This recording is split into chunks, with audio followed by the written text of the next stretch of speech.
So இன்னைக்கு வந்து பாத்தீங்கன்னா மார்கன் படம் பார்த்துட்டு வரேன். மார்கன் படத்தை பத்தி சொல்லணும் அப்படின்னா எனக்கு இந்த டீம் கிட்ட ரொம்ப பிடிச்சது என்னன்னா படத்தை ஓவர் ஹைப்போ இல்ல ஓவர் ப்ரொமோஷனோ பண்ணி நம்ம கிட்ட திணிக்கல. ரெண்டாவது படம் எப்படி இருக்க போகுது அப்படி இப்படின்றது ஓவராலா இது பண்ணல. ரீசெண்டா ஒரு ட்ரைலர் வரும், இதை தாண்டி ஸ்னீக் பிக் மாதிரி ஒரு 6 நிமிஷம் விட்டுரும் அப்படின்ற மாதிரி வந்து விட்டாங்க. இதை பார்த்துட்டு படம் பிடிச்சிருக்குன்னா வாங்கன்றது அவங்களோட கான்செப்ட். ரொம்ப எடுத்துட்டு போய் மக்கள்கிட்ட இது பண்ணலாம் கிடையாது. ஸோ அந்த மாதிரி இந்த ஒரு படத்தை ட்ரெய்லர்லாம் பார்த்து இந்த 6 நிமிஷம் பார்த்துட்டு ஓகே அப்படின்னு நாங்க வந்து ட்ரெஸ் பண்ணி பாக்குறோம் இல்லையா, எங்களுக்கு இது வந்து ஒரு நல்ல ட்ரீட் அப்படின்னு மாதிரி சொல்லலாம். ஏன்னா இப்ப ரீசெண்டா ரிலீஸ் ஆன எந்த படமும் பெருசா வந்து இந்த குடும்பஸ்தன் டூரிஸ்ட் ஃபேமிலி தவிர உங்களுக்கு நமக்கு எதுவும் பெருசா ஒரு டிஃபரெண்டா பார்த்தா மாதிரி ஃபீல். பட் இந்த படம் வந்து பாத்தீங்கன்னா ஒரு த்ரில்லர் பிளஸ் ஒரு சூப்பர் நேச்சுரல் மூவி. ஜெனரலா நம்ம த்ரில்லரா என்ன பண்ணுவோம், போர் தொழில், ஒரு ராட்சசன், இந்த மாதிரி பேட்டர்ன்ல தான் படம் இருக்கணும், இருக்குமா இல்ல இருக்கணும் அப்படின்றத நம்ம பிக்ஸ் பண்ணிட்டோம். ஏன்னா அந்த படங்கள்லாம் அந்த மாதிரியான ஒரு சக்சஸ் கொடுத்தது, ஒரு நல்ல படமாவும் இருந்தது.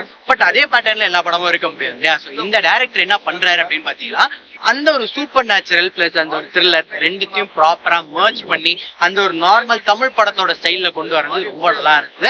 எனக்கு ரொம்ப பிடிச்சது என்னன்னா அந்த சூப்பர் நேச்சுரல் விஷயத்த வந்து நல்லா எக்ஸ்பிளைன் பண்ணிருக்கோம். ஏன்னா ஒரு சைட்ல நீங்க படத்தை போக்கஸ் பண்றேன் அப்படின்னு சொல்லிட்டு அந்த சூப்பர் நேச்சுரலும் ஒரு ஓரமா விடாம, அதே நேரத்துல த்ரில்லிங் அப்படின்ற அந்த ஒரு சப்ஜெக்ட் விடாம ரெண்டுத்துக்கும் ஈக்குவலான இம்பார்ட்டன்ஸ் கொடுத்து ஈக்குவலா மக்களுக்கு என்ன புரியும். ஏன்னா டைரக்டர்ஸ் எப்பயுமே அதான் யோசிக்கணும். நான் இந்த ஒரு சூப்பர் நேச்சுரல் படம் எடுக்கிறேன், த்ரில்லர் மூவி எடுக்கிறேன்னா ஒரு சீன் எடுத்தாலும் மக்களுக்கு வந்து மிஸ் ஆயிடும், புரியாது. பட் இதை நான் வந்து எப்படி ஈஸியா ஒரு நார்மல் ஆடியன்ஸுக்கும் இந்த படத்தை எடுத்துட்டு போய் சேர்க்கணும் அப்படின்னு வந்து சூப்பரா கிளீனா வந்து இது பண்ணியிருக்காரு. இந்த படத்துல என்னன்னா அன்வான்ட் சீன் சீக்வன்ஸ் எதுவுமே கிடையாது. ஓகேவா, நமக்கு வந்து இந்த சீனை தூக்கி இருக்கலாம்டா, இந்த சீனை வந்து ரிமூவ் பண்ணிருக்கலாம்டா, கிடையாது. வச்ச ஒவ்வொரு சீக்வன்ஸும் நல்லா இருந்தது. ஒரு சில சீன்ஸ் என்னடா எதுக்கு இந்த கொலைகள்லாம் நடக்குது, எப்படி இந்த கொலைகள்லாம் நடக்குதுன்னு டவுட் இருந்தாலும் கடைசி ஒரு 10 நிமிஷத்துல இந்த கொலை, அதாவது இந்த ஒரு கொலை யார் பண்ணது, எதுக்காக பண்ணாங்க, இவங்க என்ன ரீசனுக்காக இவ்வளவு விஷயத்தையும் வந்து இது பண்ணாங்கன்ற அந்த ஒரு கான்செப்டை கடைசியா சொல்லியிருந்தாங்க. படத்தோட கான்செப்ட் என்ன அப்படின்றது பாத்தீங்கன்னா கருப்பா ஒருத்தர் இருக்கான், வெள்ளையா ஒருத்தர் இருக்கான்.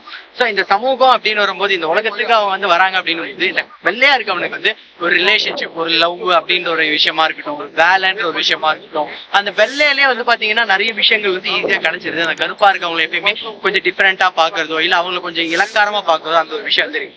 இப்படி இருக்கிற ஒரு விஷயம் இந்த கருப்பா இருக்கவங்களை எப்படி பாதிக்குது, அவங்கள பாதிச்சா அது வந்து அவங்க எப்படி மாறுறாங்க, அதுதான் இந்த படத்தோட ஒரு கான்செப்டா வச்சிருக்காங்க. இதுக்குள்ள சூப்பர் நேச்சுரல்ல வந்து நல்லா கொண்டு வந்திருக்காங்க. என்னன்னா ஃபர்ஸ்ட் ஒரு 20 மினிட்ஸ் வந்து விஜய் ஆண்டனி வந்து அந்த சப்ஜெக்ட் முடிச்சு தாங்குறாரு. அதுக்கப்புறம் அந்த ஒரு பேட்டில் வந்து பாத்தீங்க அப்படின்னா நம்ம ரிலேஷன், அதாவது நம்ம விஜய் ஆண்டனி சாரோட ரிலேஷன் அவர் நடிச்சிருக்காரு. அவர் ஒரு டெபியூவா தான் பண்ணியிருக்காரு. அவரும் இந்த படத்துல ஒரு கிட்டத்தட்ட விஜய் ஆண்டனி சாருக்கான ஈக்குவல் இம்பார்ட்டன்ஸ் வந்து கொடுத்துருக்காங்க. அவர் படத்தை முடிச்சு தாங்குறாரு.